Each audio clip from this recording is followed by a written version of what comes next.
Bienvenido a la Fundación para el Desarrollo de la Consciencia. Nuestra misión es elevar los niveles de consciencia en el ser humano. Integramos la sabiduría espiritual con el conocimiento científico. Esperamos encuentres este video de utilidad. Hola, buenos días, buenas tardes, buenas noches a todo el mundo. Aquí estamos otra vez con Gonzalo Rodríguez Fraile. Y bueno, la entrevista de hoy es sobre un tema que realmente yo le he propuesto a Gonzalo porque sé que él conoce mucho sobre el tema.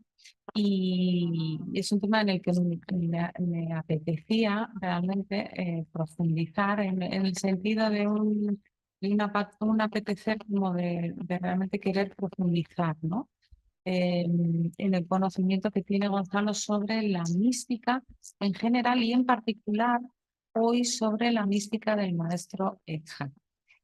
Como sabes, en este canal hablamos de espiritualidad y la última vez que vimos y primera que vimos a Gonzalo en este canal que me concedió una entrevista fue presentando su libro, sus dos libros, pero principalmente el primero, Un nuevo paradigma de la realidad. Pero hoy vamos a estar hablando de mística. Muchas gracias, Gonzalo, por estar aquí hoy. Deja encantado de estar contigo, Virginia, como siempre, ya lo sabes. Y bueno, pues vamos a introducir un poquito el tema. ¿Quién fue el maestro Eckhart, Gonzalo? ¿Nos puedes hablar un poco de este personaje tan interesante y que lo vamos a colocar ya en su época, siglo XIII-XIV? Sí, 1200 y pico y murió en 1360 o algo así, o 1340, en fin, no es, vamos, cuándo murió o no murió, no es lo importante de Eckhart, ¿no? Pero efectivamente fue un dominico, ¿no? Bueno, que para mí, en mi opinión, fue el místico cristiano, ¿no? A que más nivel de misticismo llegó, ¿no? Esta opinión no es solo mía, sino que otras personas que se han dedicado a investigar, bueno, pues la conciencia mística y los distintos niveles, porque ya sabes que la experiencia, o sea, la mística, más que un evento, es un proceso, ¿no? Y como todo es evolutivo en el universo desde el punto de vista de la conciencia, pues la experiencia mística también lo es, ¿no? Y entonces, bajo la palabra místicos, pues englobamos a un grupo de personas que sí es verdad que todos han sido místicos, pero que no necesariamente todos han llegado a los distintos niveles del misticismo, ¿no? Y eso es lo que me interesó a mí de Eckhart, ¿no? Porque todos los investigadores de esto, por ejemplo, Wilber, Underhill, o por ponerte algunos de los más conocidos, ¿no? Siempre han afirmado esto, ¿no? Y por eso me interesó mucho estudiar a Eckhart más que a otros místicos, aunque también obviamente he mirado mucho de San Juan de la Cruz o de Teresa de Ávila, por ejemplo, dentro del misticismo cristiano, pero sí se ve claramente cómo, en mi opinión, Eckhart llegó a un nivel superior, ¿no? Eso también hizo que fuera el más incomprendido de todos, ¿no? Porque claro, cuanto más se asciende, menos te comprenden abajo, ¿no? Y así como San Juan de la Cruz, pues ya tuvo, ¿sabes?, algunas acusaciones de, oye, que si no eres budista, que si tal, que si cual, ¿no? Cosa que no pasó tanto, ¿no?, en Teresa de Ávila. Sin embargo, Meister Eckhart pues tuvo los problemas que tuvo San Juan de la Cruz, pero acentuados, ¿no? Porque, insisto, llegó a un nivel superior que era todavía menos entendible, ¿no? Entonces, vamos a ver, si tuviera que caracterizar el pensamiento o el discurso de Eckhart, ¿no?, en 4 o 5 cosas, las más sustanciales, por así decirlo, ¿no?, de su pensamiento, me gustaría resaltar estas, ¿no? Primero, Eckhart fue el místico que más claramente habló de la unidad. No sé si me explico, ¿no? Desde ese punto de vista, podríamos decir que Eckhart era más platónico que aristotélico, ¿no? Así como Tomás de Aquino, pues era menos místico y además, yo creo, vamos, que no fue místico hasta el final de su vida, fue más bien un gran intelectual, ¿no? Eckhart era más platónico, ¿no? Como sabes, Platón estaba como más ligado, ¿no? o más de acuerdo en su sistema de pensamiento con la filosofía oriental que Aristóteles, ¿no? Y por lo tanto, yo creo que Eckhart, la primera cosa que tenemos que decir de Eckhart es que en mi opinión, vamos, yo no sé hasta qué punto Eckhart pudo estudiar él, ¿no? La filosofía perenne de la humanidad, me refiero a los Vedas, los Vedantas, el Bhagavad Gita, en fin, todo. Pero él lo expresaba, no sé si me explico, ¿no? Y eso le creó varios problemas. Vamos a ver, desde mi punto de vista, la filosofía cristiana ha tratado muy bien el problema de la trascendencia de Dios, ha visto que Dios es trascendente, lo cual es cierto, ¿no? Pero en mi opinión también, esto es opinable, pero es mi opinión, ¿no? Y puedo estar equivocado, la filosofía cristiana, ¿verdad? O la doctrina cristiana no ha tenido tan clara o tan claro el aspecto inmanente de Dios como lo tiene la filosofía perenne, ¿no? Entonces, digamos que el cristianismo ha tratado mejor el aspecto trascendente de Dios y, sin embargo, la filosofía perenne, la llamada filosofía perenne de la humanidad, ha tratado bien también el aspecto, por llamarlo de alguna manera, inmanente, ¿no?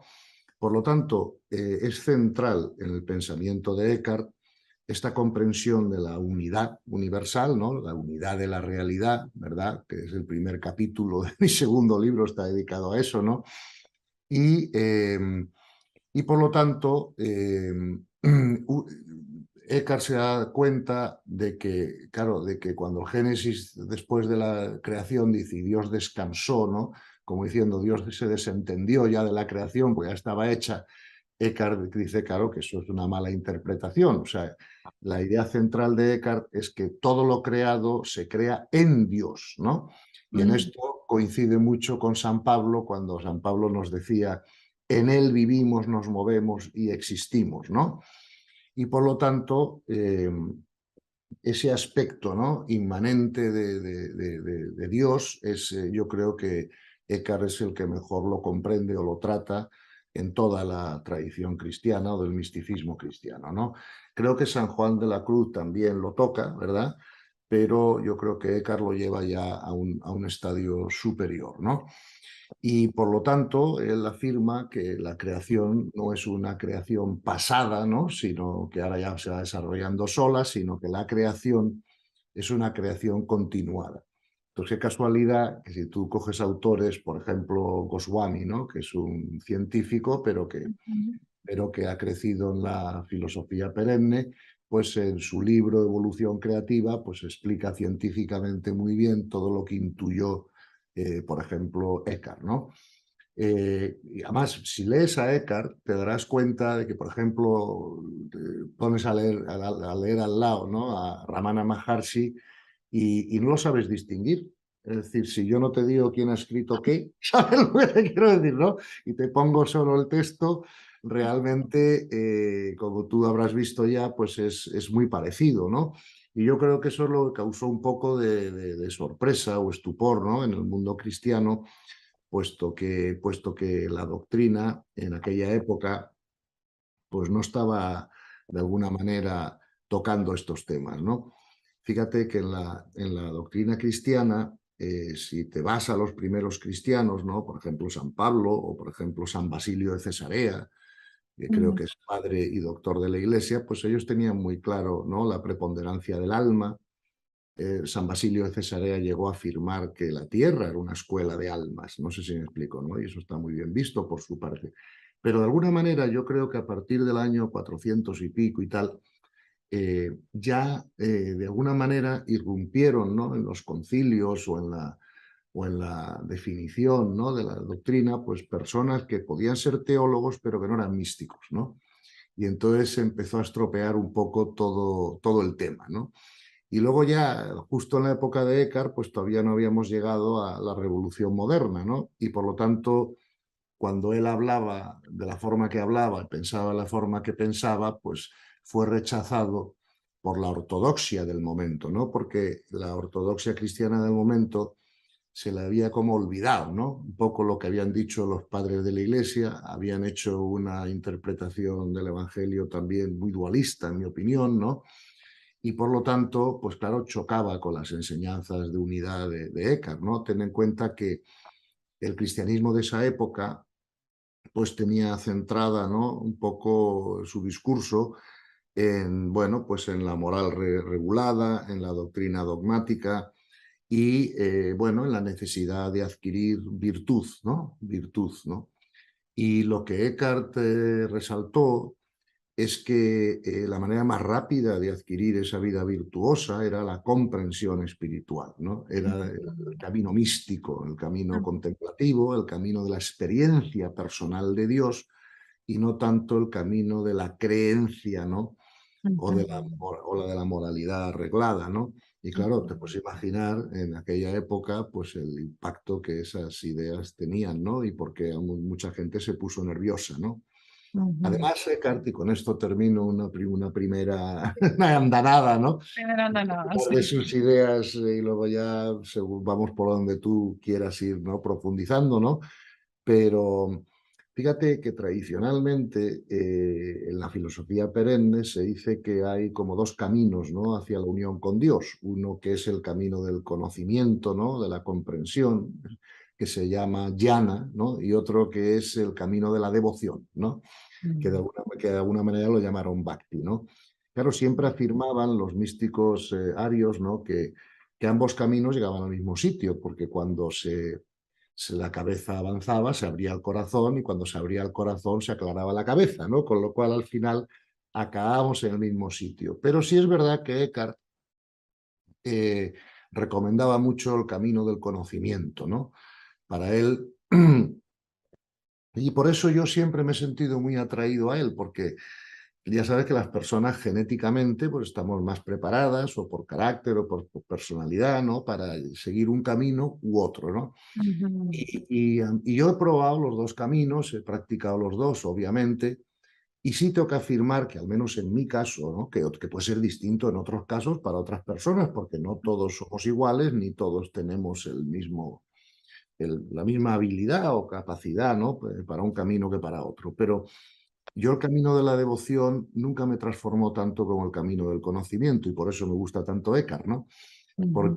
Porque lo que yo sí he comprobado experiencialmente es que mi transformación se debió más a una comprensión espiritual, ¿verdad?, que a una devoción. No sé si me explico, ¿no? O por decirlo, que la devoción no me producía los mismos frutos, ¿no?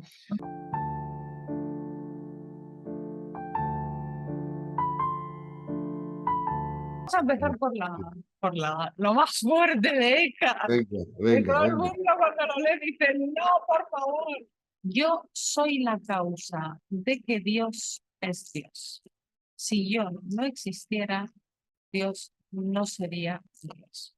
Estamos hablando de un personaje que dijo esto para colocaros en situación, ¿no? Como nos ha dicho Gonzalo, era dominico y estudió teología y se licenció en teología y entró a dar clases en la Sorbona, en París. Luego fue nombrado para ser vicario, prior de los dominicos, luego vicario. Luego le llamaron otra vez de la universidad en París al mismo tiempo y le proponen para llevar la dirección espiritual y administrativa de casi 50 conventos. Bien, un hombre, digamos, una eminencia en el mundo intelectual y un hombre activo en el trabajo espiritual, también el trabajo de administrar realmente, ¿no?, a todas estas personas, ¿no? Le llaman de nuevo a la Cátedra de París, un honor que hasta ese momento solo había sido concedido a Tomás de Aquino. Bien, para colocarnos en la grandeza del personaje, ¿no? Sí, sí. Sus éxitos académicos, aquí vamos al meollo, y su creciente prestigio suscitaron el recelo y envidias de algunos hermanos de la Orden de los Dominicos, que resolvieron denunciar el contenido sospechoso de ciertas afirmaciones de su que acabamos de ver. Por tal motivo, bueno, pues básicamente está una lista de frases que son llevadas para ser como Examinadas. examinadas, ¿sí? Sí, sí, sí. Y bueno, se inicia un proceso y afortunadamente o desafortunadamente, no lo sabemos, pero era su momento. Eckhart murió a comienzos de 1328 Sí. a espera de la resolución de este tema en la ciudad de Aviñón, donde estaban ahí los papas. Y la resolución llegó pocos meses después, un año después, 1329. Ujú. Su obra ha influyó a discípulos suyos como Enrique Suso von Tauler y a Ruiz Brocker, que yo no le conozco, pero debe ser en el mundo alemán, ¿no? Interesante. Nicolás de Cusa, Ujú. Santa Teresa y San Juan de la Cruz. Sí. Sobre todo nos han llegado de él muchos de sus sermones, ¿sí? Sí. Pero básicamente volvemos al tema. Yo soy la causa de que Dios es Dios. Si yo no existiera, Dios no sería Dios. ¿Cómo debió sentar esto? Bueno, vamos a ver, es que esto que me has dicho, me alegro que lo hayas sacado porque es una de las características también, o vamos, uno de los pilares, ¿no?, del discurso de Eckhart. Vamos a ver, Eckhart veía a Dios como un Dios fecundo, ¿no?, de alguna manera. O sea, como de hecho en algunos de sus sermones y de sus escritos dice, es que Dios no puede dejar de crear porque es parte de su naturaleza, ¿no? O sea, eso es un poco como el chiste del escorpión y la rana que cruzan el río, ¿no? Y la rana dice, pero no le picarás. Y la otra dice, no. Y luego en mitad del río la pica y dice, pero vamos a ahogar las dos. Y dice, sí, sí, lo siento, pero es que es mi naturaleza, ¿no? Entonces, un poco Eckhart sí insiste en esa idea de que Dios es fecundo, ¿no? Claro, pero es que eso también tiene su cierto problema, ¿no? Porque, ¿en qué sentido lo digo? Porque Eckhart era budista, o sea, tenía un pensamiento budista en el sentido de que no podemos conceptualizar a Dios, ¿no? De alguna manera, Eckhart estaba diciendo que la teología pues no tenía gran valor, ¿no? O sea, sin decirlo, ¿no? Pero lo estaba diciendo, ¿no? ¿Por qué? Porque la teología parte del ojo de la razón, ¿verdad? Fundamentalmente para comprender a Dios o intentar comprender a Dios. Sin embargo, curiosamente, en la tradición cristiana, San Buenaventura, San Víctor Hugo y en el budismo, Nagarjuna, por ejemplo, siempre explicaron que el ser humano tiene tres ojos, ¿no?, para investigar la realidad, los famosos tres ojos del conocimiento. Entonces yo creo que la idea de Eckhart era la única manera de poder conocer a Dios es a través del ojo de la contemplación, de los ojos contemplativos, de acuerdo con San Buenaventura y de acuerdo con todos los que han estudiado ese tema. Por lo tanto, todo lo que se diga acerca de Dios tiene que partir de esos ojos. Otra cosa es que luego usemos los ojos de la razón para poder explicarlo, comunicarlo, ¿no? Y fíjate que Eckhart lo tenía esto muy claro, porque Eckhart siempre se quejaba de que el lenguaje humano no estaba preparado, ¿no?, para poder explicar lo que se veía de los ojos contemplativos. Me hace gracia que hace unos años sacaron una película de cine en Estados Unidos que estaba bastante bien, se llamaba Arrival en inglés, creo que en español se llama La Llegada, ¿no? Bueno, pues la película trata sobre cómo llegan unos extraterrestres, ¿no?, a la Tierra, ¿no?, unos extraterrestres, y lo que intentan hacer con nosotros es enseñarnos un lenguaje, ¿no?, para que podamos pensar más ampliamente, evolucionar racionalmente, ¿no?, porque el lenguaje es muy limitativo, ¿no? Y el ser humano ha desarrollado un lenguaje que describe muy bien el mundo material, ¿verdad? Pero cuando vamos a hablar de realidades espirituales, el lenguaje se queda corto. Por eso siempre han dicho los santos, ¿no?, y los filósofos, de convertir lo inefable en comprensible es un gran servicio. Bueno, yo creo que Eckhart fue uno de los que mejor convirtieron lo inefable en comprensible, a pesar de las limitaciones del lenguaje, ¿no? Y por lo tanto, esa fecundidad de Dios no es una de las características del pensamiento de Eckhart que no he visto reflejada tanto en otros místicos cristianos. Era una idea bastante propia de él, ¿no? que por otra parte creo que es cierta, ¿verdad? Pero él habla de que la esencia de Dios es la generación, ¿no? De alguna manera. Claro, traducirlo a español, porque yo he leído a Eckhart más que nada en inglés, que a su vez viene traducido del alemán. Entonces ya, Sí, cuando después ya con el libro traducimos nos el tres, sí, la palabra exacta puede modificarse, ¿no? Pero la idea es esa, ¿no? La idea es que Dios es un ser, de alguna manera, generativo, ¿no? Y que, por lo tanto, no puede dejar de crear porque es su naturaleza, ¿no? Y bueno, y es una de sus ideas claras, ¿no? Igual que la idea clara de que la virtud se alcanza mejor a través del misticismo y de la comprensión espiritual que de las tesis, ¿no? O de la lucha interna por superar tus limitaciones. ¿Qué es un místico? Que es un místico. Ok. Empezar un poquito, Sí, vamos sí, a... sí, sí, sí, sí, sí, sí, sí, sí, sí, clarísimo, clarísimo. Pues mira, esto está muy claro. Para mí, o sea, otra vez más, esto es mi idea, mi opinión y mi experiencia, y puedo estar equivocado y pido disculpas si así es, ¿no? Claro, para empezar, definir conceptualmente qué es un místico, empezamos a tener problemas con el lenguaje, pero lo mejor que se puede explicar, creo yo, que es esto. Para mí, un místico es una persona que ha llegado a hacer un cambio de identificación. Esa es la mejor manera que lo puedo definir. ¿Verdad? Creo que las personas normales, el 99,9% de la humanidad, los que no han llegado a los niveles místicos, se identifican con su ego. Sí, perdón. ¿Eh? 99, o sea, Sí, mucho, claro, claro. Pues, ¿cuántos místicos conoces en tu vida y cuánta gente conoces, ¿no? Entonces, el porcentaje de personas que en este nivel evolutivo todavía de la humanidad han llegado al misticismo es pequeño. Dicho eso, ¿qué caracteriza a un místico? En mi opinión, un cambio de percepción. O sea, pues, tú puedes ser santo sin ser místico. Tú puedes ser santo llegando a un alto nivel de grado de virtud, a un alto nivel de rectitud de vida y te consideran santo, ¿verdad? Pero claro, eso no te garantiza que seas místico, ¿no? Porque para ser místico tienes que hacer un cambio de percepción. O sea, tienes que, para un místico, la realidad no es la realidad física, sino la realidad espiritual. No sé si me explico, ¿no? Y ven la realidad física como una densificación, ¿no? De alguna manera, de la realidad espiritual. Y por lo tanto, un místico está identificado con su alma y se ve a sí mismo como un alma, ¿vale? Y luego ve el resto de él, el ego, el resto de los cuerpos, como un ello, no como un yo, ¿vale? Ese es el asunto.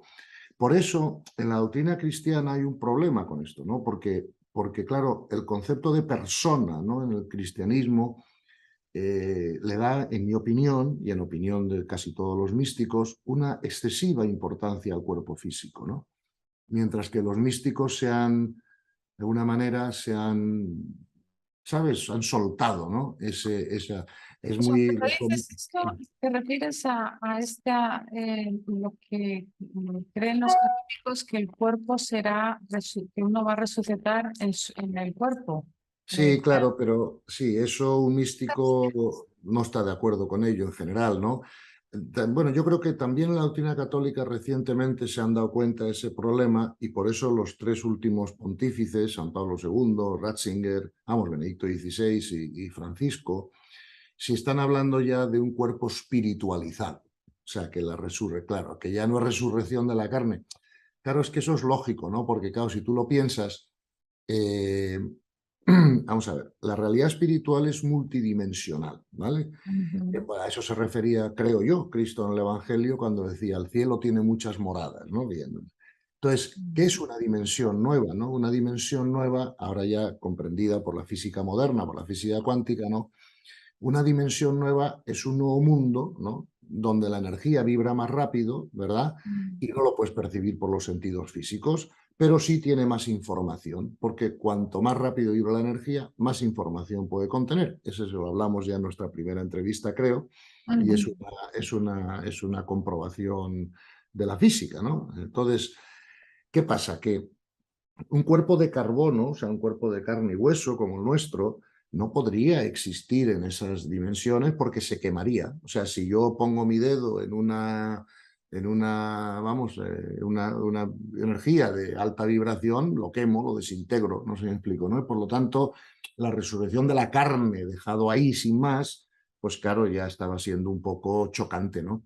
Ante la nueva física y la nueva comprensión. Entonces, por eso creo que introdujeron en el discurso esta idea de que lo que resucita es un cuerpo espiritualizado. Pero bueno, a eso digo yo que ya tenemos uno, que para qué queremos dos, ¿no? Y que Dios es eficiente, que nuestro cuerpo espiritual es el alma, ¿no? Dicho eso, ¿vale? Con independencia de que tengan razón unos u otros o lo que sea, lo que sí es verdad es que un místico ha hecho ese cambio de identificación. Fíjate, por ejemplo, que es normal que los místicos tengan una cierta prisa en morirse. Por ejemplo, San Pablo, ¿quién me liberará de este cuerpo de muerte? O Teresa de Ávila, muero porque no muero, ¿no? Claro, los místicos se han dado cuenta perfecta, ¿no? de su realidad espiritual y lo que tienen es prisa por volver a casa, ¿no? Saben que están aquí en un colegio, ¿no? Saben que están aquí teniendo una experiencia de crecimiento, pero que este no es su casa, no es su lugar, su casa Hombre, está a mí me arriba. llama mucho la atención que Eckhart muriera justo en pleno proceso, o sea, como que, bueno, pues ya está, ya has hecho lo que tenías que hacer. El otro día leí Thomas Merton, que murió Sí, así también repentinamente, ¿no? Pues le dio una descarga eléctrica, sí. ¿no? Como que... Sí, sí, sí, sí. eh, Eso es muy común en los místicos, porque a muchas veces los místicos ya de alto nivel en el proceso, hasta a veces eligen ellos, ¿no? El momento de partir, ¿no? ujú, Claro, ten en cuenta que esto de la muerte súbita de los místicos es que me interesa mucho que hayas sacado el tema, ¿no? Porque es muy interesante, ¿no? Claro, cuando tú tienes una vibración muy alta, ¿no? En la mente, ¿no? Porque ya has comprendido, porque ya estás unido a Dios, porque tal. Claro, a no ser que sea un tema específico de destino, la enfermedad física se dificulta mucho, porque toda enfermedad física al final es una energía estancada, ¿no? Y claro, la energía de alta vibración limpia las más bajas sí que te enteres, ¿no? Siempre te puse el ejemplo, creo, del agua, ¿no? Si tengo medio vaso de agua fría, si echo agua caliente, se quedará templada. Eso lo sabemos todos. Con las energías pasa lo mismo. Cuando las energías de alta vibración entran en contacto con las de lenta vibración, tienden a acelerar estas, ¿no? ujú, A ujú. igualarse, ¿no? Entonces, claro, al tener tanta vibración los místicos, la enfermedad, insisto, física no suele aparecer mucho en sus vidas, insisto, salvo que sea un tema específico de destino que tengan que vivir. Por eso es verdad lo que tú dices, que muchos místicos hacen el tránsito de esa manera, ¿no? Tampoco creo yo que Eckhart estuviera muy preocupado por el proceso, ¿eh? O sea, yo creo que Eckhart lo que no quería era montar escándalo, por supuesto, porque el servicio no es confrontante. O sea, si tú montas lío y montas escándalo y te enfrentas a y tal, pues no vas a poder ser de servicio, ¿no? Yo creo que la intención de Eckhart era ser de servicio, clarificar estas cosas, clarificar cuál era el camino más rápido, ¿no? Para la unión con Dios.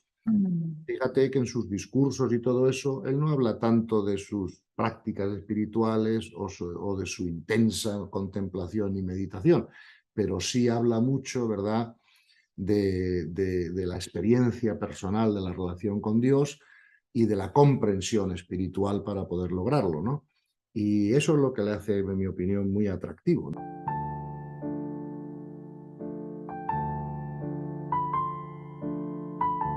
Claro, Pues, me claro. gustaría ir un momentito a San Agustín, eh, Sí, con que ya hablamos un poquito en nuestra anterior entrevista, eh, cuando dice que esta alma conocida y llamada, ¿de dónde ha venido?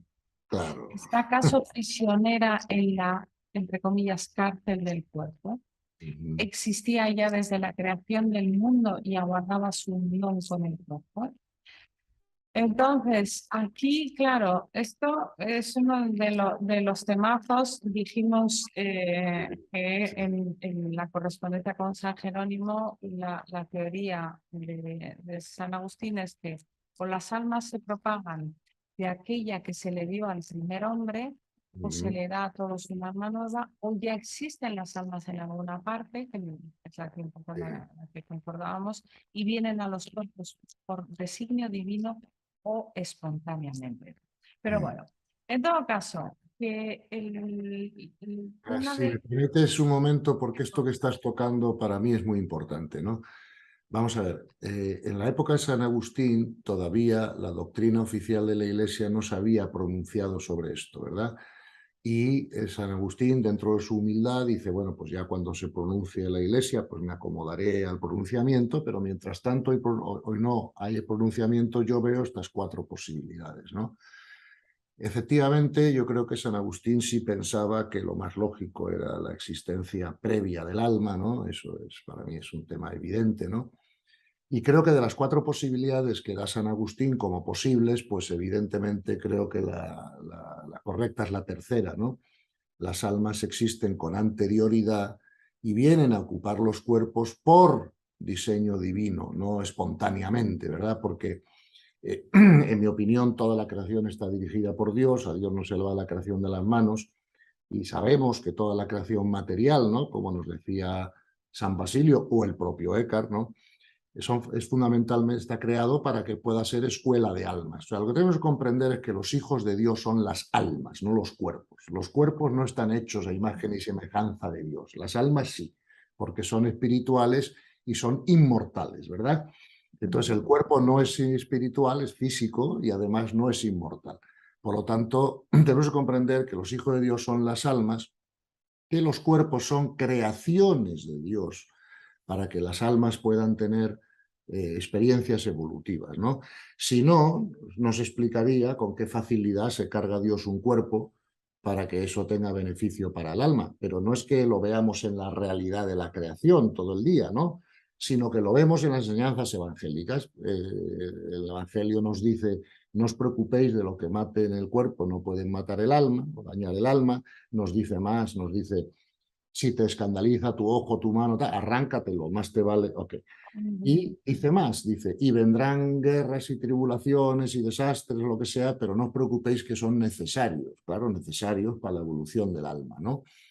Por tanto, una vez que ya comprendes, a través también de la física cuántica, que la conciencia crea la realidad, ¿no? Y hablamos de esto colapsando la función de onda del electrón, es decir, convirtiendo el electrón de onda a partícula, entonces, y lo hace siguiendo unas leyes, pues ya todo encaja, ¿ves? Encaja lo que han dicho siempre los místicos y la ciencia lo va descubriendo cada vez más, ¿no?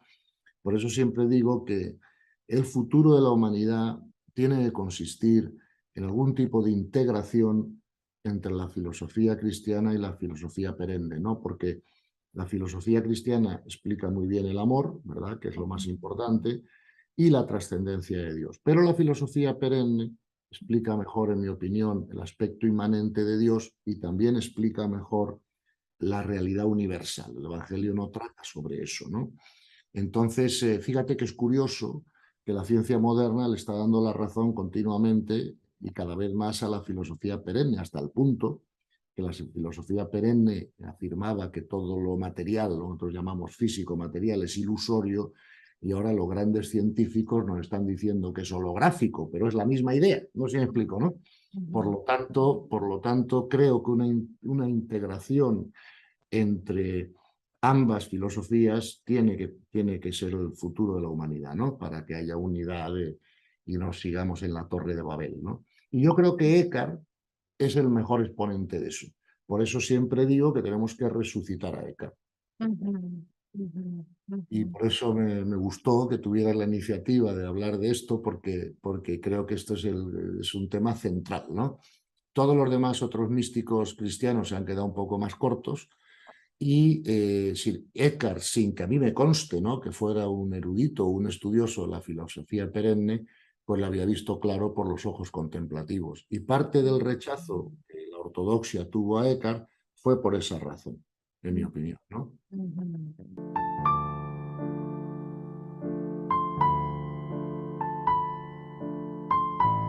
Entonces, volviendo a San Agustín, ¿no? Y sobre todo para entender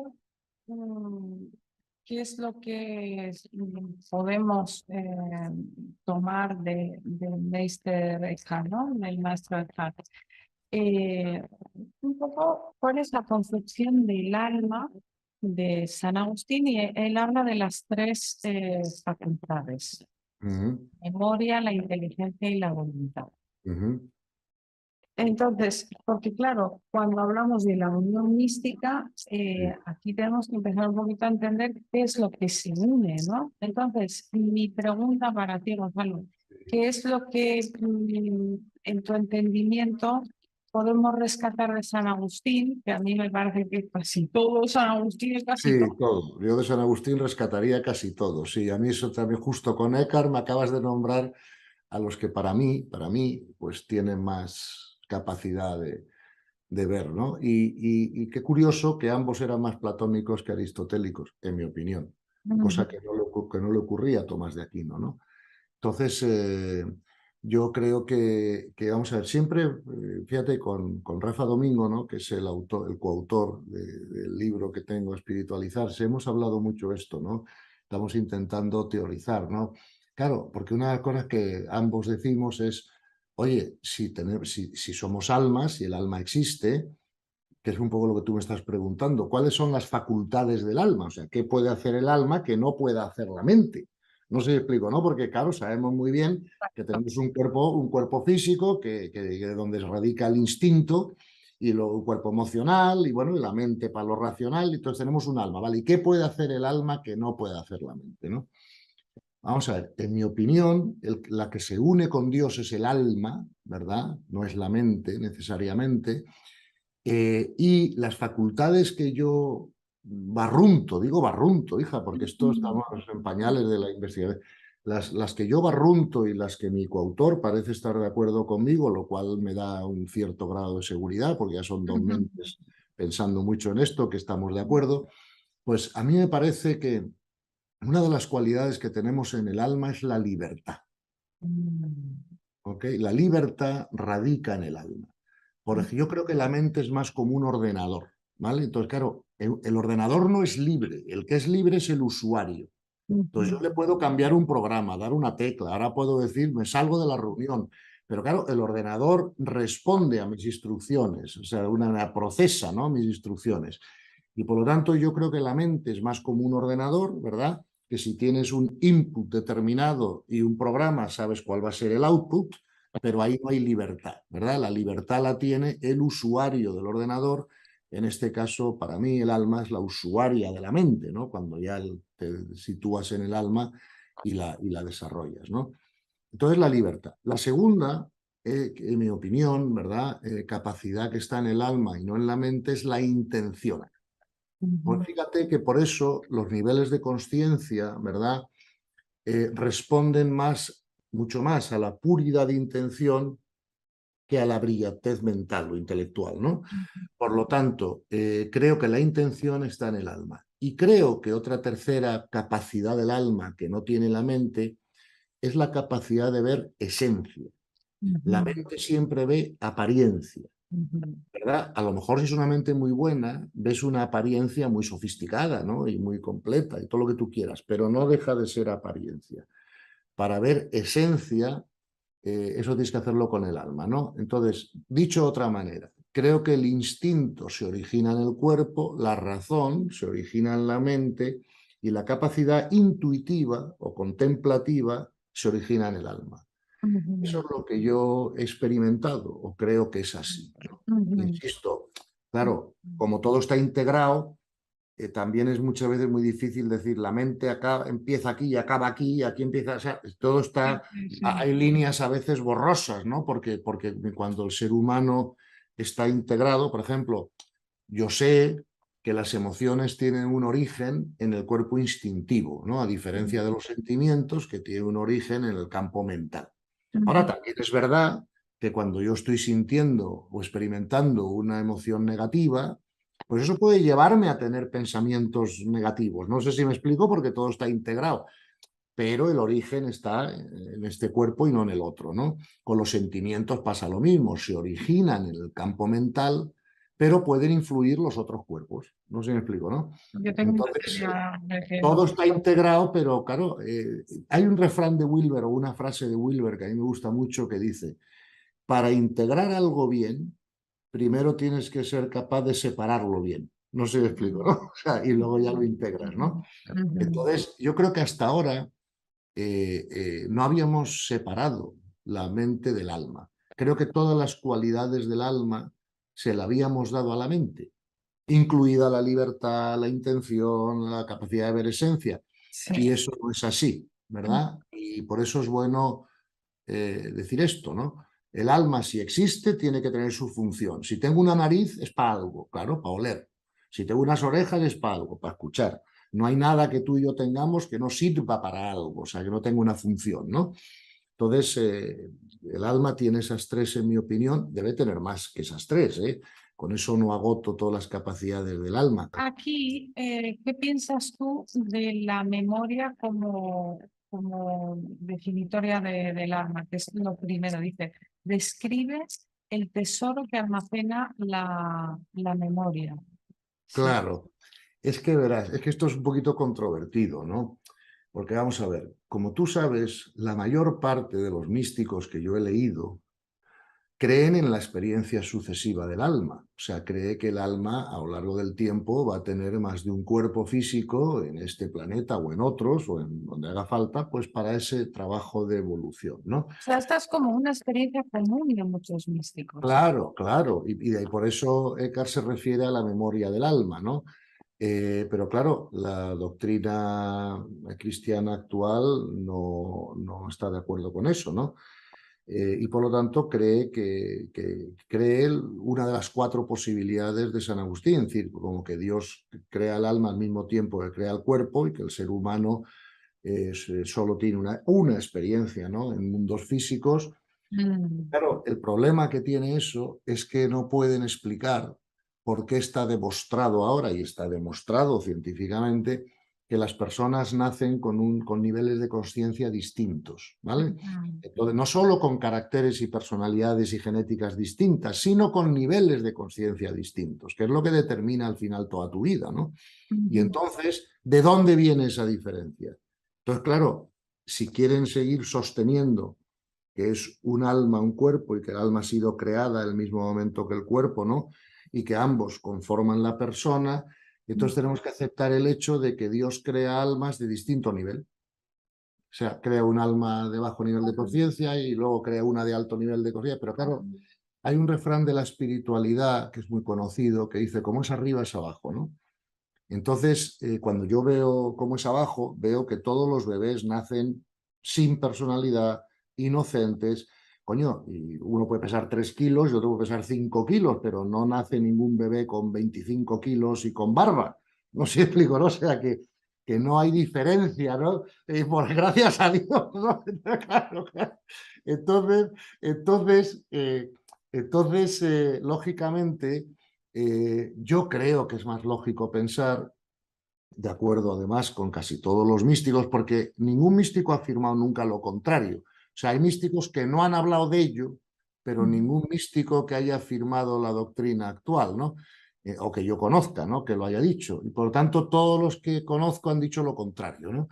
Entonces, yo creo que es más lógico, que encaja más con la evolución de la conciencia, que encaja más con el nuevo contexto de la física cuántica, el centrarse en el alma y saber que nosotros somos almas y que vamos a tener varias experiencias físicas, ¿verdad? Para poder ir creciendo. ¿Tú conoces algún niño que haya hecho todo el bachillerato en un año? No, yo tampoco no conozco ningún universitario que haya hecho una carrera universitaria en 6 meses. Han necesitado 4 años o 3, los más listos y dedicados, ¿no? Pero no menos de 3, porque, claro, absorber todo eso en un solo año es muy difícil, ¿no?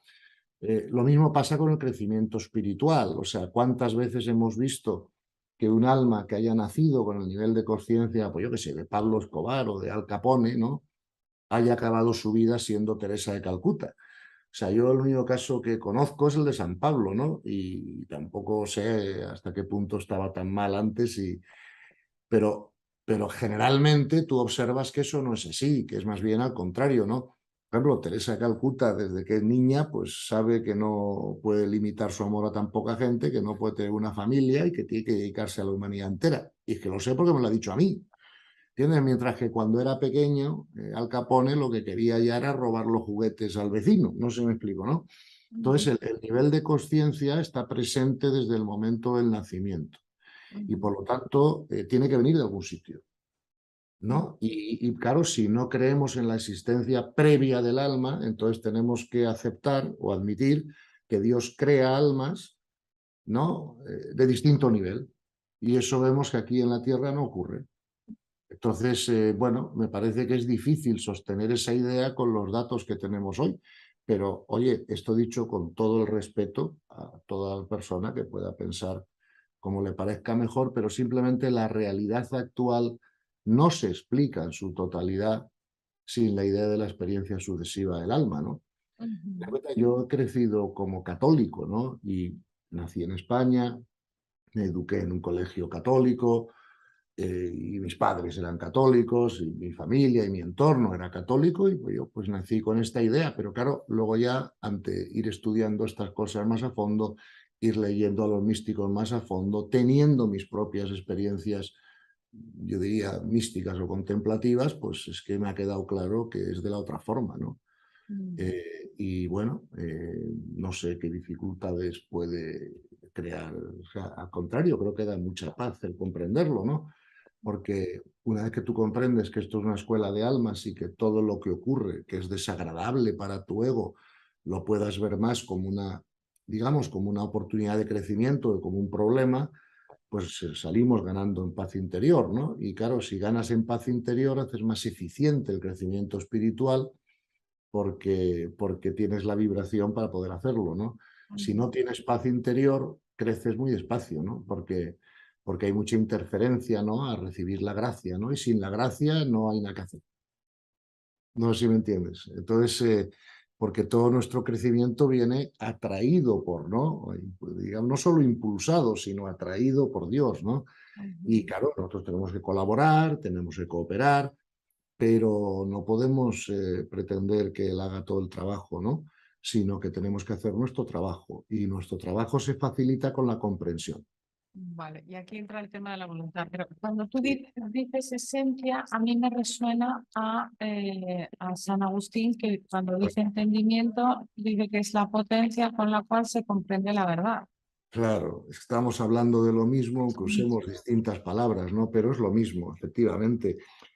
Lo que pasa es que esa capacidad de ver esencia no está en la mente ni su capacidad abstracta o racional, sino que está en la capacidad, en la intuición o capacidad contemplativa. O sea, para mí, el instinto es premental y la intuición es postmental o transmental. No sé si me explico, ¿no? Y lo que han conseguido hacer los místicos es desarrollar esa capacidad más que otros. O sea que, así un poco para aclarar, ¿no?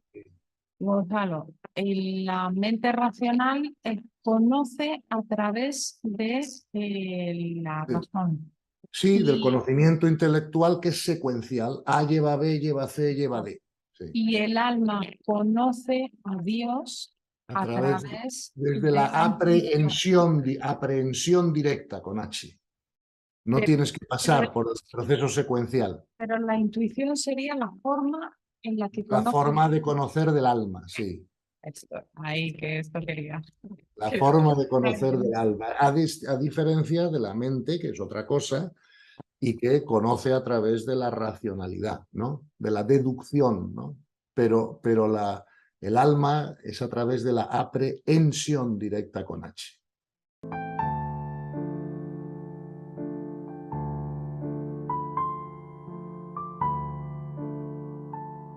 Entonces, aquí San Agustín nos habla de la voluntad. Dice, has retenido, ¿no? Dice, tenemos memoria para retener lo que se ha dicho, inteligencia para comprender aquello que se recuerda. Y a propósito de estas dos facultades, has retenido y comprendido porque has querido, nos dice San Agustín, ¿no? O sea, ahí Claro, entra la voluntad, claro, que tiene que ver con la libertad que tú nos estabas sin diciendo. duda, claro. Vale. Están estrechamente relacionadas, ¿no? Es que una cosa es la voluntad y otra cosa es la fuerza de voluntad, que también es, que es porque para mí la voluntad es el propósito, ¿no? Lo que en moral cristiana se ha llamado la opción fundamental, ¿no? Es el propósito. Luego la fuerza de voluntad es la capacidad de continuidad en el propósito. No sé si me explico, ¿no? Y yo creo que uno de los grandes beneficios, ¿no?, de la comprensión espiritual es que de alguna manera te hace menos necesaria la fuerza de voluntad, ¿verdad? Una cosa es el voluntarismo, ¿verdad? Y otra cosa es la comprensión. Por eso decía Eckhart, en mi opinión, con todo acierto, esto es una experiencia mía personal, ya ni siquiera es una opinión, es una verificación, yo te diría, ¿no? Vamos a ver, como yo era joven, era un hombre de fe y lógicamente pues quería ser lo más virtuoso posible y santificarme lo más posible, y entonces tiraba de mi fuerza de voluntad, de alguna manera, ¿no?, pues para vencer determinadas tentaciones que todos hemos tenido en la vida, ¿no? De alguna manera, ¿no? Unos unas y otros otras, pero todos hemos tenido tentaciones. Bien. Y claro, yo luchaba contra esas tentaciones usando la fuerza de voluntad. Es decir, pues yo no voy a caer en esto, no voy a hacer aquello, no. Pero la tentación estaba ahí, ¿verdad? Porque yo todavía estaba operando en aquel entonces desde el ego, ¿no? Ahora bien, cuando ya aumentas mucho tu comprensión espiritual, curiosamente es que desaparece la tentación, porque ya es algo que no entra en el radar. No sé si me explico, ¿no? Entonces, cuando desaparece la tentación, lo cual dijo San Pablo muy claramente, ¿no? Cuando te desaparece la tentación, dijo, la verdad te liberará del sufrimiento, el pecado y de la muerte, ¿no te acuerdas, no? Entonces, cuando desaparece la tentación, de alguna forma ya no hace falta tanta fuerza de voluntad, como más cómodo, ¿no? Te dejan menos energía por el camino, ¿no? O sea, no tienes que luchar contra esto y contra aquello porque ya está tan claro que no lo puedes hacer. No sé si me explico, ¿no? Entonces, cuando todavía tienes tentación, ¿no?, es porque estás operando desde el ego.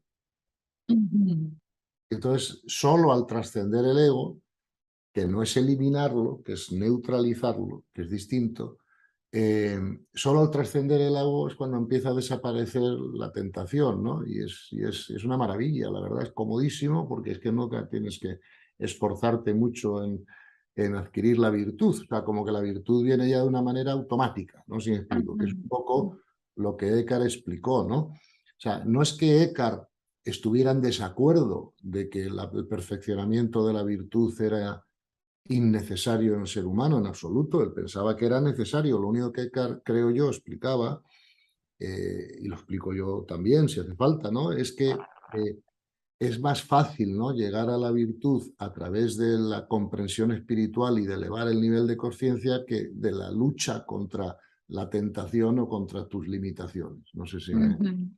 Y creo que eso lo han dicho muchos místicos. Fíjate que incluso en el budismo hay una falta de comprensión, ¿no?, de las otras tradiciones hacia el budismo en este sentido, porque he oído muchas veces decir, no, es que el budismo no es teísta o es panteísta. No es cierto ni lo uno ni lo otro, ¿no? Vamos a ver, no es panteísta. No es teísta. Esto sí que No es, no es teísta, pero vamos a ver, no es que no, o sea, ni es ni deja de ser teísta. O sea, el budismo lo que dice es, no hables de Dios desde la mente. Si quieres conocer a Dios, haz el camino. Y todo ya lo verás tú y no hace falta que explicar nada más. Entonces, lo que el budismo en eso coincidía con la visión de Eckhart, ¿no? Porque Eckhart decía lo mismo en un sermón, o sea, dejémonos de intentar conceptualizar a Dios. Dios está por encima de la mente, ¿verdad? Y la única manera de conocer a Dios realmente es experimentar su presencia, ¿no? Claro, eso chocaba con todos los teólogos de la época, estaban intentando todo el día contarnos cómo es Dios, cómo no es Dios, ¿sabes? ¿Me entiendes? ¿Qué carácter? Entonces, Eckhart creía que ese trabajo era inútil, ¿no? Y en esto tenía razón, o sea, en esto coincidía con la teoría budista de que no intentes hablar de Dios desde la mente, sino que si quieres conocer a Dios, haz el camino, ¿no? Y luego ya lo verás con los ojos contemplativos y no necesitarás ninguna explicación, ¿no? Voy a uno de los sermones que en realidad, bueno, esto es como pláticas instructivas, lo han traducido así, ¿no? Este es un poquitín, tiene mucha de su obra se perdió, ¿no? Conservamos muchos sermones y estas pláticas que yo creo que es un poco como en un ashram, ¿no? Que le hacían preguntas mientras estaban ahí, ¿no? Y entonces, este fue el primer texto que tras escuchar a Gonzalo en una conferencia nombrar al maestro de dije, pues voy a echar un vistazo y bueno, pues me gustó mucho y me inspiró mucho, ¿no? Allí donde el hombre, en obediencia, sale de su yo y se deshace de lo suyo, justamente allí Dios, a su vez, debe entrar por fuerza, pues cuando alguien no quiere nada para sí, Claro. Dios tiene que querer en su lugar de la misma manera que para él mismo. A mí me parece que está tan claro como habla así. Bueno, pues fíjate, pero es que vamos a ver, si lo analizamos tú y yo, eso es budismo puro. Claro, vamos a ver, ¿por qué digo que es budismo puro? Vamos a ver, la enseñanza central del budismo es esta, ¿no? De alguna manera. El problema del ser humano es el sufrimiento, ¿verdad? Y el sufrimiento mental ocurre cuando se resiste la realidad, o sea, cuando hay un deseo egoico, ¿vale? Y por lo tanto, la cesación del sufrimiento depende de la cesación del deseo egoico, que es exactamente lo que está diciendo Eckhart. Eckhart no lo llama ego, lo llama de otra manera, pero está diciendo lo mismo. Es decir, cuando salgo, él lo llama el yo, con minúscula, ¿no? El yo. Pero ahora que ya vivimos 800 años después, pues ya sabemos que ese yo al que se refiere Eckhart, pues la psicología y la filosofía moderna la ha llamado el ego, ¿vale? ¿Y qué es el ego? El conjunto de esos tres cuerpos inferiores de vibración, que es la mente, cuerpo emocional, cuerpo físico. Es la misma enseñanza que el budismo, si te das cuenta, ¿no? Por eso desconcertaba un poco en aquel entonces, ¿no? Pero es verdad. O sea, es decir, Eckhart decía, no puede entrar Dios en tu alma hasta que no te unes a su voluntad, es decir, hasta que no cesas la voluntad propia y te abandonas o te acomodas a la voluntad divina para lo creado. Es que es clarísimo, ¿no? Y no puede estar más acertado. Entonces, fíjate que, pero ese no es un lenguaje que era común en aquel entonces el mundo cristiano. Exacto. Era un lenguaje, si tú quieres, más budista, un poco como San Juan de la Cruz, ¿no? Pero no es que fuera budista tampoco, porque es que esto no es budista, esto es la realidad. No sé si me explico, ¿no?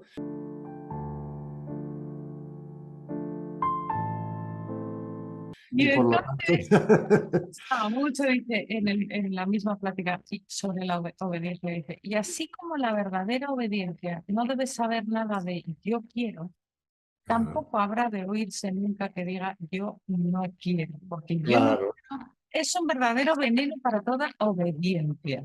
claro. Entonces, para mí esto es la Es obediencia, pero es obediencia a la voluntad divina, ¿verdad? Eso es lo que es, claro. Y por lo tanto no es ni quiero ni no quiero, es lo que Dios quiera.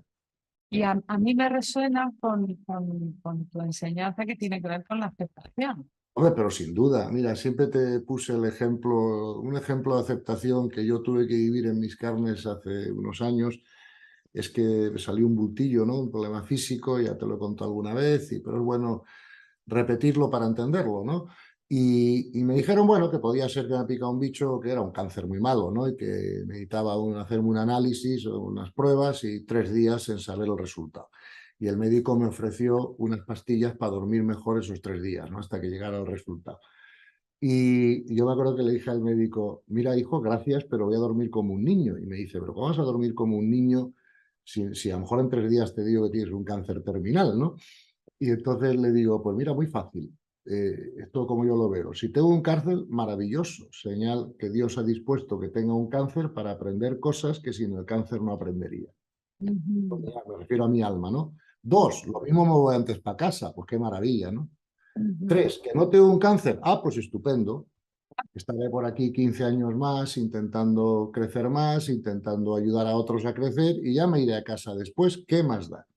Hombre, yo lo que quiero es lo que Dios quiere, lo que sea mejor para mí, lo que sea mejor para el desarrollo de mi alma. Y si eso incluye un cáncer, pues maravilloso. ¿Me entiendes? Esa es la aceptación. Claro, acabas de decir, como dice San Concebida. Agustín, al leal servidor de Dios no se le antoja que le digan o den lo que le gustaría escuchar o ver, pues su anhelo primero y más elevado consiste en escuchar lo que más le gusta a Dios. Lo que acabas de Claro, claro, o sea, sí, o sea, como tú ves, son distintas maneras de expresar una misma idea. Y por eso te digo que para mí, o sea, yo, o sea, San Pablo, San Basilio, San Agustín, Eckhart, o sea, son gente que son cristianos, San Juan de la Cruz, ¿no? Que son cristianos, pero que al final ven las cosas de la misma manera que lo ven todos los que no son cristianos también, pero son místicos, no sé si me explico, ¿no? O sea, es que esto es algo evidente, ¿no? Y bueno, lo demás son pues disquisiciones intelectuales más o menos interesantes sobre las cosas que sean, pero no van al meollo de la cuestión. Por eso te decía que la capacidad del alma de ver esencia solo la tienen los místicos. Has visto como tanto San Agustín como Eckhart, como Basilio, como San Pablo, todos van a decir lo mismo. Es más, otro doctor de la Iglesia, no, creo que es doctor y no padre, pero bueno, ¿qué más da? Esas son calificaciones. San Alfonso Ligorio, en el libro que él tiene, que se llama, libro que tiene sobre la voluntad de Dios, ¿verdad? Dice textualmente, nunca atribuyáis al demonio ni los hombres los males que os acontezcan. Todos los bienes y los males vienen de Dios, con independencia de que use los instrumentos que quiera usar para que nos ocurran las cosas que nos tienen que ocurrir para crecer. Pero es evidente. Entonces, fíjate, como todos los grandes, ¿no?, de la historia del cristianismo, pues han afirmado esto como lo afirman los místicos orientales y los sufís y los del Cábala y todos los que han llegado a un nivel de misticismo suficiente para poder afirmarlo. Para eso tienes que haber llegado al nivel 3 o 4 del misticismo. Por ejemplo, Teresa de Ávila, en mi opinión también, y en opinión de estos investigadores que te cité antes, solo llegó al segundo nivel del misticismo, no al tercero ni al cuarto. San Juan de la Cruz al tercero y Eckhart al cuarto, en mi opinión, ¿no? Es el que corrió todos los niveles y por eso habla más claro, ¿no?, de este tema. Y claro, dicho de alguna manera, Merton decía una cosa que me pareció muy bien vista y muy graciosa, pero leyendo un libro de Thomas Merton, él decía, Teresa de Ávila era más cristiana que mística. Sin embargo, San Juan de la Cruz y Eckhart eran más místicos que cristianos.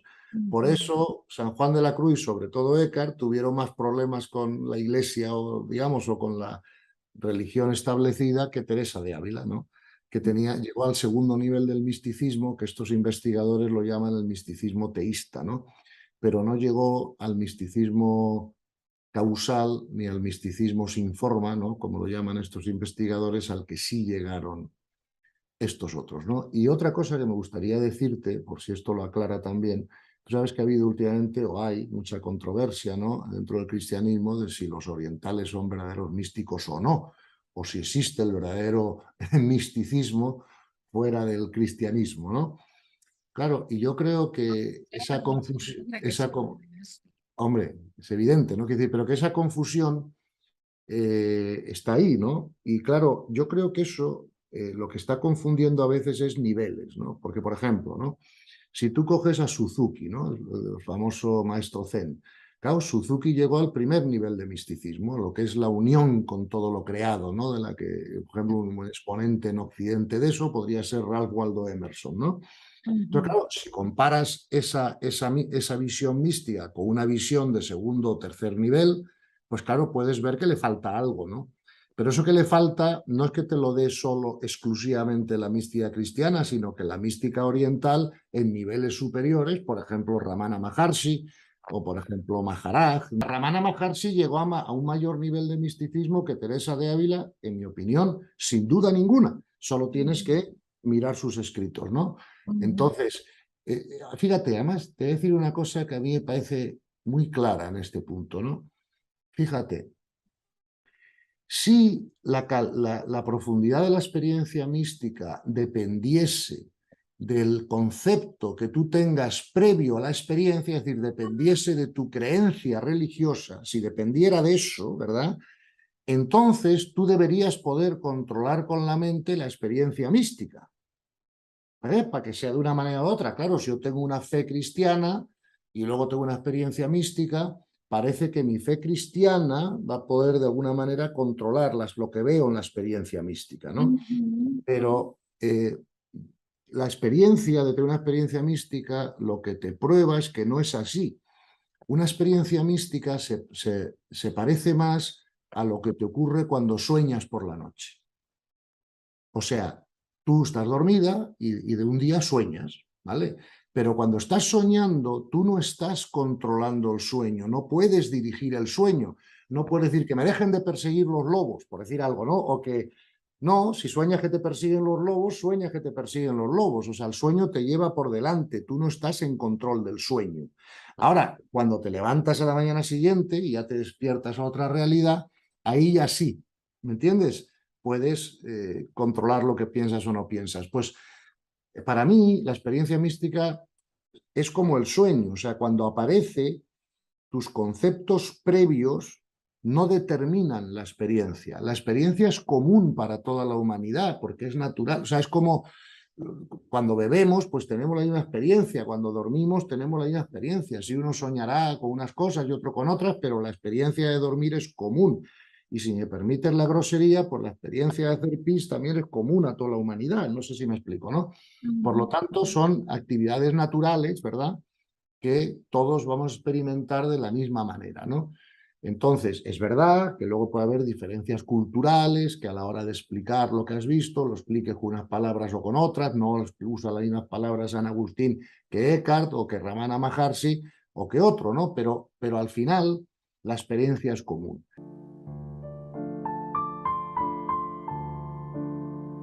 En el nivel 1 que nos ponías como ejemplo, Ralph Waldo Emerson, por ejemplo, o Suzuki en Oriente, sí. Es una unión con todo lo creado. Eso, Segundo nivel, Santa segundo Teresa. nivel, lo que llama Wilber milticismo teísta, ¿verdad? Pues ese segundo nivel es la identificación o una visión de una figura religiosa de tu tradición. Por ejemplo, si eres oriental y llegas al nivel teísta, lo mismo te imaginas o aparece en tu imaginación la figura de Buda, ¿no? Y si eres cristiano, pues la de Cristo crucificado, ¿no? Que es lo que él veía en Teresa de Ávila, ¿no? Una identificación con No esa. solo ya con lo creado, sino con el creador. Ok. ¿Ok? Tercer nivel. ¿Qué es Tercer nivel, es lo que llaman de alguna manera San Juan de la Cruz, para situar? el misticismo sin forma, claro. Claro, y luego te das cuenta, el tercer nivel, de que el Dios al que te estás uniendo no tiene forma, porque Dios no tiene forma, no sé si me explico, ¿no?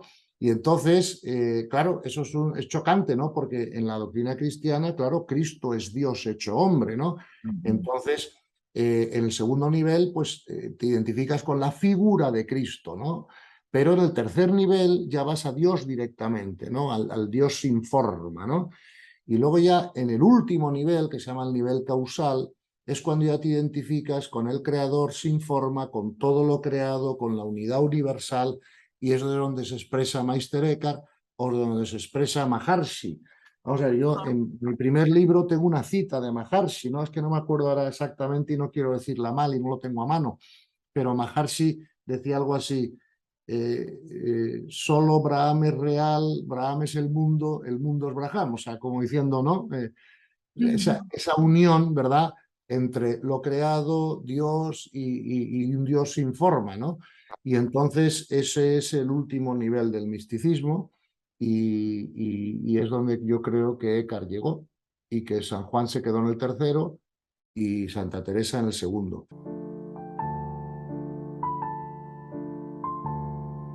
¿De qué depende que cada uno se quede? Que es que hay almas más talentosas, hay almas que tienen más desarrollado la voluntad. ¿De qué depende esto? Yo creo que eso depende, como siempre y en primer lugar, de la voluntad divina para ese alma, ¿no? De lo que Dios crea que ese alma puede llegar a comprender. ¿De qué depende de que una persona ni siquiera llegue al primer nivel de misticismo? Bueno, pues que su nivel de conciencia es más bajo, que todavía tiene... O sea, un niño en el colegio no puede pasar directamente de párvulos a COU.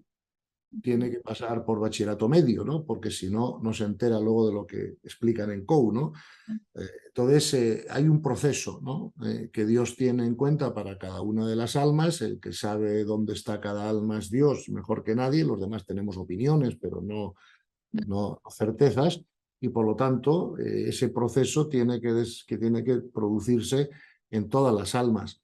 Entonces, lo primero yo creo que depende de la voluntad divina. Lo segundo depende del nivel de conciencia del alma. Y lo que Eckhart dice, y yo también estoy de acuerdo, pero puedo equivocarme, ¿verdad?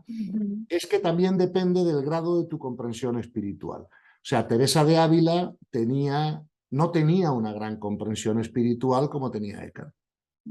Entonces, Teresa de Ávila tenía más bien una concepción religiosa de la vida, estaba más metida en lo que es la religión normativa en su momento, y bueno, tuvo esas experiencias, evidentemente, arrebatadoras y que ella explica muy bien, ¿no? En las famosas 7 moradas y en otros sitios, pero en mi opinión, leyendo a Teresa de Calcuta y leyendo a Eckhart, tú misma te vas a dar cuenta rápidamente de que hay una diferencia sustancial en comprensión espiritual entre la una y el otro. No sé si me explico, ¿no? Y eso a mí me ha quedado claro leyendo a los dos. De ninguna manera es una falta de respeto a Teresa, ya le gustaría a todo el mundo estar donde está ella, ¿no? Pero la comprensión espiritual de Eckhart fue especial. Si tienes una voluntad honesta y recta, nada te puede faltar. Claro, El amor, ni la humildad, ni ninguna virtud. Y esto a mí me llama mucho la atención. claro, De claro, veras, con la voluntad lo puedo todo, nos dice claro. Meister Eckhart. Sí. Es esa voluntad que es, ¿no? Luego él La más voluntad adelante. es el propósito, para mí, ¿eh? O sea, para mí, porque cuando pronuncias la palabra voluntad, creo que no significa exactamente lo mismo que fuerza de voluntad o que voluntarismo, ¿verdad? Para mí, cuando usa la palabra voluntad Eckhart en este contexto, la usa en el contexto de propósito fundamental de mi vida o intención fundamental. Lo que en la doctrina, insisto, como te dije antes, cristiana o católica, se ha llamado en moral la opción fundamental, ¿no? O sea, mi propósito, ¿cuál es? ¿Unirme a Dios o hacerme millonario o matar al enemigo? ¿O cuál es mi propósito fundamental, no? Entonces él decía, Eckhart, cuando el propósito fundamental de tu vida es la unión con Dios, pues claro que a eso Dios responde, ¿no? Eso también está en el Evangelio, ¿no? O sea, tantas enseñanzas, ¿no? de Cristo en el Evangelio explicando la misma idea. Y claro, el desapego, ¿no? del que habla Eckhart está en el Evangelio. Acuérdate cuando Jesús le dice al joven rico, deja todo y sígueme, ¿vale? Entonces tenemos que entender que es deja todo, es desapégate de todo y sígueme. No le dijo tira todo a la basura y sígueme, porque eso no lo hubiera dicho nunca Cristo, ¿verdad? Cristo sabía que cada uno tiene lo que tiene por ley de correspondencia y eso hay que valorarlo, respetarlo, administrarlo y cuidarlo, ¿no? No hay que tirarlo, pero sí hay que desapegarse. ¿Explico? Y entonces, por ejemplo, una de las ideas centrales que verás en los sermones de Eckhart es esa idea del desapego, ¿no? A las cosas materiales, por eso dice, no te va a faltar nunca nada una vez que tú unas a la voluntad de Dios, desapégate de lo material para poder cesar el deseo egoico y unirte a la voluntad divina. Ese era el mensaje de Eckhart, ¿no? que tú acabas de leer. Claro, él cita a Mateo, lo que nos acabas de decir. Quien Claro. dejare una cosa por mí, recibirá 100 veces tanto. Claro, famoso 100 por 1, efectivamente. Exacto. Pero, exactamente, pero esa palabra dejar creo que es más bien desapegarse. Más que tirar, a ver si me explico, ¿no? O más que descartar, es desapegarse, ¿vale? Oye, tú vives en una casa, supongo, y mientras puedas vivir en la casa que vives, vivirás en la casa que vives y estarás encantada y la disfrutarás y le darás gracias a Dios y además le darás un uso social y ¿sabes? Y la usarás para la felicidad de todo el mundo y etcétera. Y te encontrarás, te creerás administradora más que dueña de la casa. Y todo eso me parece muy bien. Pero si mañana, por las razones que sean, te tienes que mudar a otra casa, pues serás feliz en la otra casa también, porque estás desapegada de la primera. Pero no tienes que tirar la primera a la basura si no hay ninguna razón por qué hacerlo. No sé si me explico. Disfrútala, Dios te la ha concedido por algo y, ¿sabes? Y porque tú no tienes nada que no te sea necesario, ¿me entiendes? Según ley, para tu crecimiento espiritual. Por lo tanto, o sea, a eso hay que comprenderlo. No es lo mismo desapegarse de algo que tirar algo a la basura. No es lo mismo.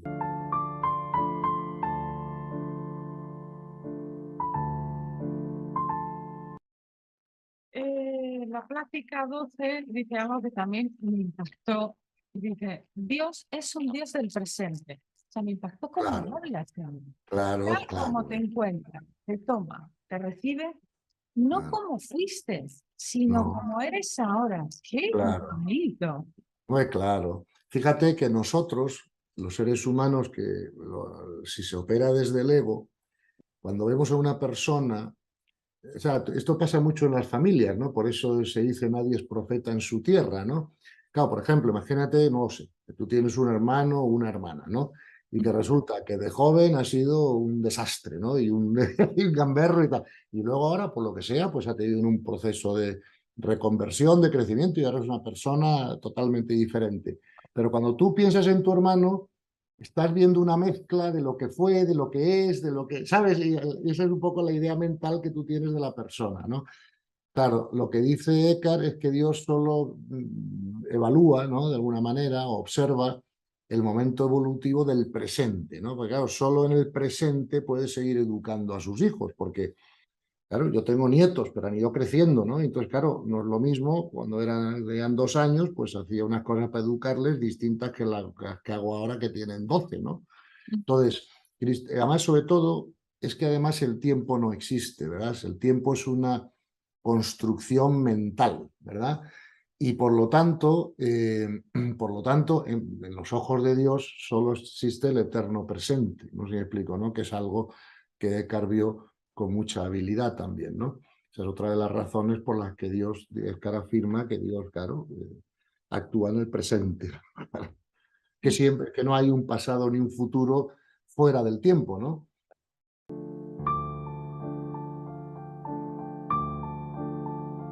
El amor no tiene temor. Claro, Esto es del Evangelio. Dice, el amor cubre la plenitud de los pecados. Este es de Pedro. Aquel a claro, quien se le perdona más, que ame también más. Bueno, es que el claro, Evangelio es espectacular, ¿no? Pero espectacular. Eckhart dice, el amor no Mm, puede desconfiar. Lleno de claro, confianza, no espera sino cosas buenas. Y no hace claro, falta que se le diga algo explícitamente al amante y al amado, porque Dios, cuando siente que el hombre es su amigo, conoce al mismo tiempo todo cuanto es bueno para él y forma parte de su bienaventuranza. así Como que es. se alía, ¿no? Claro, claro. Lo dice el Evangelio también, ¿te acuerdas? Algo así como, a ver, que no lo quiero citar mal, pero tú da un paso hacia mí que ahora es 100 hacia ti, ¿no? O sea, claro, por eso digo, o sea, nosotros sin la ayuda de Dios, sin la gracia, no podemos avanzar. Pero Dios necesita que colaboremos, claro, y además ten en cuenta que el amor nunca se impone, porque entonces, o sea, el amor sin la libertad no existe, o sea, son como dos caras de la misma moneda, ¿no? Por lo Mm, tanto, el amor se propone, pero no se impone, ¿verdad? Y Dios nos propone el amor, pero espera que nosotros digamos, sí, sí, claro, queremos ir hacia el mm, amor, ¿no? mm. Y entonces, porque no nos va a quitar la libertad en ese sentido, ¿no?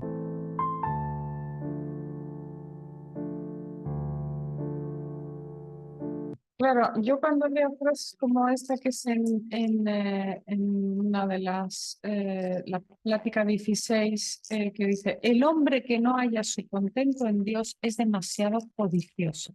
Claro. Claro, lo que ocurre es que, Gonzalo, cuando no estás en el nivel de Meister Ah, Eckhart, claro, claro, es eso no se puede hacer, claro, codicioso. ¿Por qué? claro, Porque no te fías claro, claro, claro. estás en el miedo, estás en la desconfianza. Claro, claro. El miedo es lo contrario al amor, Virginia. O sea, así como el odio es lo contrario al cariño, Ujú. el miedo es lo contrario al amor. ¿Ves? Desde el amor al odio no hay paso posible, solo es desde el cariño al odio. Entonces, el Ujú. miedo es lo contrario al amor, ¿verdad? Ujú. Y por lo tanto, el ser humano está en amor o está en miedo, ¿vale? Entonces, si estás operando desde el ego, tú tienes miedos constantes, porque recordemos esto, que es muy importante saberlo, y lo hemos dicho, yo lo he dicho en muchas conferencias, en muchas charlas, pero no sé si lo dije en la primera que tuve contigo, porque ya no me acuerdo qué dije, cuándo, ¿no? Pero Todo el día de charlas. ya esto de hablar tanto tiene ese problema, ¿no? Pero vamos a ver, el ego tiene tres necesidades básicas, que son la seguridad física, emocional, económica, de salud, la seguridad, ¿vale? La segunda es el control de lo externo, que todo lo que está fuera de ti esté como a ti te gusta, que a nuestros hijos no los expulsen del colegio, que nuestra pareja no nos ponga los cuernos, que el coche no se estropee, que el banco, o sea, que la cuenta del banco esté llena, o sea, que lo de fuera esté como nos gusta, como nos es cómodo, ¿vale? Y la tercera ansia del ego es a que todos tenemos que ser queridos, respetados, admirados, admitidos por los demás. Bien. Entonces, si estás viviendo desde el ego, tienes un miedo continuo, miedo a la falta de seguridad, miedo a que te pille un coche, miedo a que tu hija tenga un accidente, miedo a que lo que sea, ¿no? A perder algo que crees que es necesario. Por todos los lados. Por todos lados, sí, y quieres controlarlo de fuera y tal. Entonces, evidentemente lo que dice Eckhart es verdad. O sea, hasta que no te deshaces de todas esas necesidades, porque te das cuenta que eres un alma y que eres hijo de Dios, y entonces yo te pregunto, ¿hay un alma que se muera en un accidente de tráfico? ¿O algún alma que tenga cáncer? No, eso le pasa al ego, no al alma, ¿no? Y por lo tanto, una vez que tú ya vives desde el alma, pierdes totalmente el miedo porque no hay nada malo que le pueda pasar al alma aquí. Todo lo malo que le puede pasar aquí a la gente es al ego, no al alma. Imagínate que mañana voy a la guerra de Ucrania, me cae una bomba encima, ¡pum! Y me muero.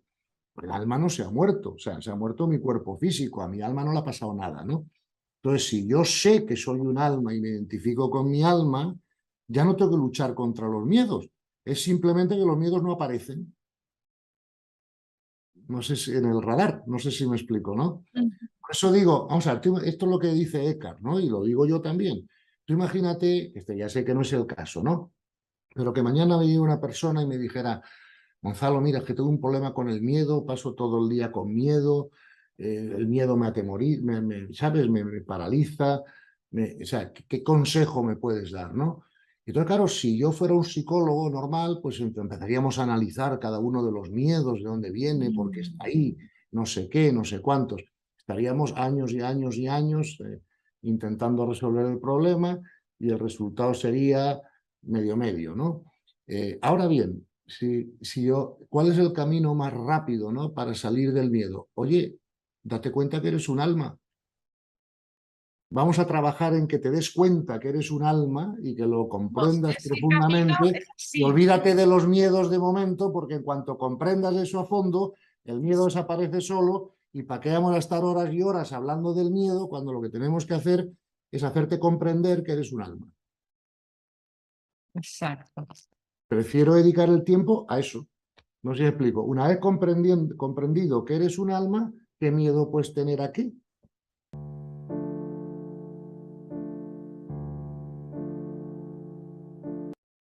Bueno, en realidad, como veis, es una excusa para que Gonzalo nos hable. Bueno, no, hija. Me gustaría que habláramos un momento de un concepto central que es el desprendimiento, el deshacimiento. Sí. Que creo que es algo común en todos los místicos de todas las religiones. Claro. ¿No? Sí, hay dos. Perdona.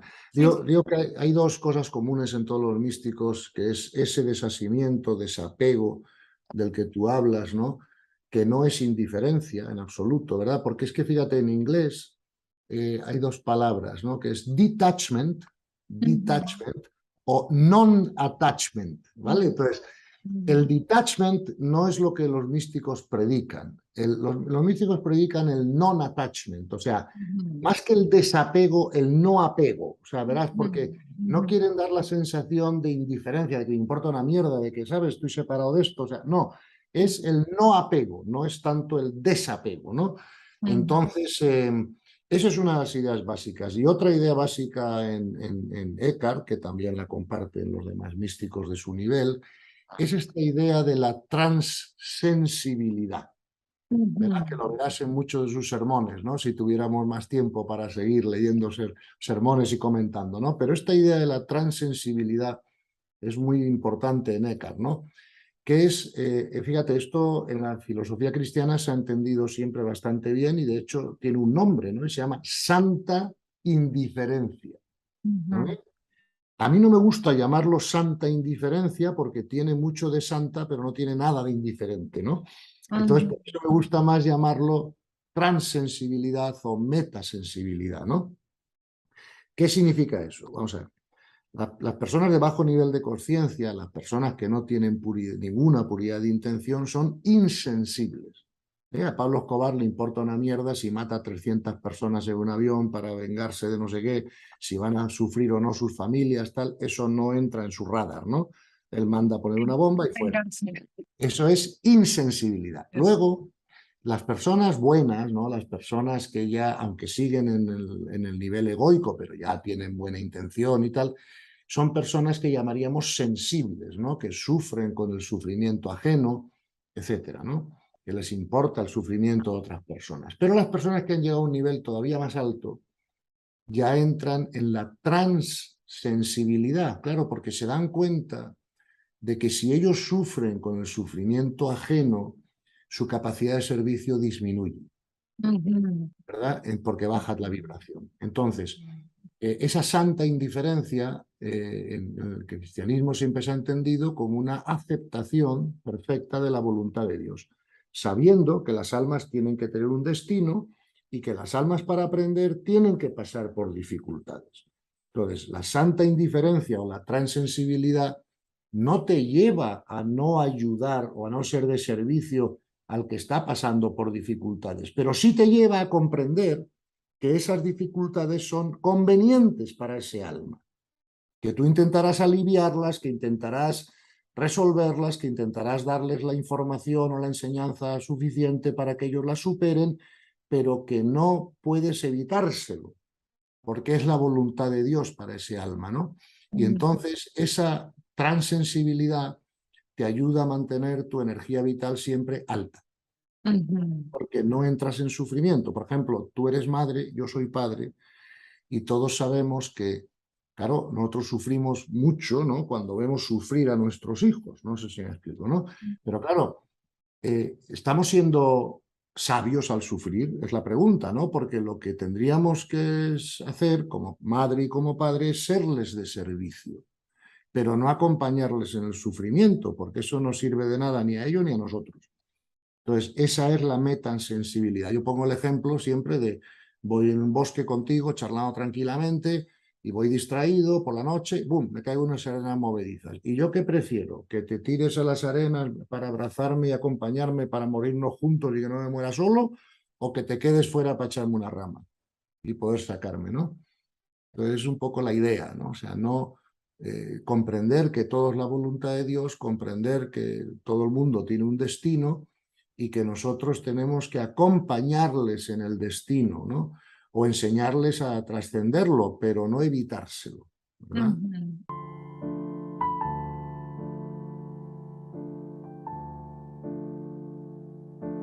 Entonces creo que la experiencia mística puedes tener de vez en cuando una experiencia espontánea o, ¿sabes?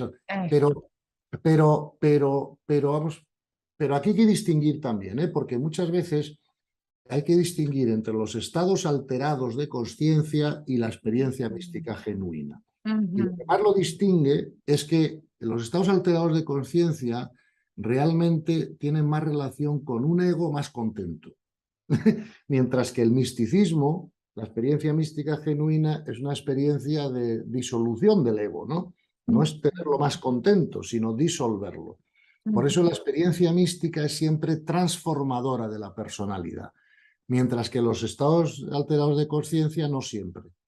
¿Me explico? Entonces hay que distinguir una cosa de la otra. Y la experiencia mística, Gonzalo, creo que es, y sobre todo me gusta mucho del maestro Eckhart, que no hay o ayunos nada, o no. de cosas así de flagelación, ¿no? No, eso lo dificultaría. Esos son los grandes errores de los... Eso lo dificultaría. Vamos a ver, como han dicho siempre los místicos, para tener una experiencia mística solo necesitas tú, tu cuerpo, Dios y la naturaleza. O sea, entiéndeme, no hace falta ninguna parafernalia. Es más, creo que todas las parafernalias dificultan la experiencia mística, porque entretienen la mente en la forma en vez de en la sustancia, o sea, de alguna forma, ¿no? Entonces, claro, si yo tengo que, vamos a ver, la mente tiene que estar parada para que venga la experiencia mística. Entonces, por ejemplo, fíjate, yo estoy cantando espiritualmente, no tengo la mente parada, porque me estoy fijando en la canción. O imagínate que estoy andando mientras medito. Oye, pues tengo que fijarme en no tropezarme. O sea, yo creo que todo lo que facilite a parar la mente, ¿verdad? Es lo que más va a facilitar la aparición de una experiencia mística. Ujú. Y en este sentido, ya para acabar de verdad, de verdad, de verdad, claro, él nos habla de la contemplación. Y Claro, una de las cosas que yo estoy viendo es que, y también leyéndole a él, ¿no? Que un poco la oración, o sea, que hay un momento en el que ya no hay nada que pedir. no, claro, para Ya, empezar, no, ¿para qué claro, pedir? No, es que ya está. claro, O sea, claro. como que, sí, que Lo su único que hay que enseñanza pedir, nos habla de esto también, ¿no? De claro, cuando tú te abres a la conciencia divina, claro. ya no hay nada, o sea, como la oración pierde un poco su sentido también, ¿no? Bueno, para que hay muchos tipos de oración. En la oración tenemos por un lado la oración mental, ¿vale? Ujú, Y por otro lado tenemos la oración contemplativa. Las dos son oración, pero son distintas. La mental es cuando tú estás usando tu mente con la intención de unirte a Dios. Y siempre es útil, siempre es buena, siempre sube la energía. Pero no produce los mismos efectos que la contemplativa. Porque, de alguna manera, la diferencia entre la oración mental y la contemplativa es que en la mental tú le estás hablando a Dios, Padre nuestro, no sé qué, Ave María, estás tú comunicándote con Dios, mientras que en la contemplativa estás creando las condiciones para que Dios te hable a ti, ¿no? De alguna manera, que es distinto. Y por lo tanto, combinar la una con la otra no es mala cosa. Claro, lo que pasa es que la oración mental nunca te va a llevar a ser místico, ¿verdad? Solo puedes llegar a ser místico si desarrollas la oración contemplativa. Eso lo sabía bien Eckhart y por eso hablaba tanto de la contemplación. ujú, Además, los místicos como Eckhart o Merton, por ejemplo, siempre distinguen entre lo que es la contemplación pasiva, donde tú, o sea, estás de alguna manera preparándote para que Dios te pueda decir algo, y lo que es la contemplación activa. Es cuando tú realizas todas las actividades de la vida o del mundo, ¿no? Con la presencia de Dios como telón de fondo, y estás actuando al mismo tiempo que es contemplación activa, porque lo que estás haciendo es dar lo mejor de ti misma, ¿no? En todo lo que tú haces, pero dejando los resultados en manos de Dios. Eso es lo que todos los místicos han dicho que se llama contemplación activa. Y yo estoy de acuerdo, ¿no? Porque además todo el estrés del ser humano viene de intentar controlar el resultado, no de dar lo mejor de ti misma, ujú, ¿verdad? ujú, Entonces, deja los resultados en manos de Dios, que es el abandono en la voluntad de Dios, pero da lo mejor de ti misma en todo lo que hagas, porque solo si das lo mejor de ti misma podrás crecer. ¿Me ujú, explico? Porque observarás los errores, los no errores, las equivocaciones. ¿Me explico, no? ujú, Entonces, esas son para mí las tres divisiones, ¿no? Por un lado tenemos oración mental, que te puede llevar a la santidad y a la virtud, pero no necesariamente al misticismo tan directamente. Luego la contemplativa, que tanto insiste Eckhart, ¿no? Que es donde tú te estás preparando para que Dios te pueda hablar a ti a través de parar la mente, ¿no? Porque claro, el obstáculo a que llegue lo de más arriba son interferencias del cuerpo mental, emocional, tal, que siempre estamos dándole vueltas al ego en la mente, ¿no? Y ujú, luego, la tercera asunto es la contemplación activa, porque claro, tú para aprender tienes que actuar, y para actuar tienes que aprender a dar lo mejor de ti misma sin ujú, querer controlar el resultado. ujú. Bueno, pues Gonzalo, muchísimas gracias Bueno, hija, gracias a ti por este rato, por la conversación y por tu invitación. ¿Eh? Muchísimas gracias, Gonzalo, y pues nos vemos en la siguiente.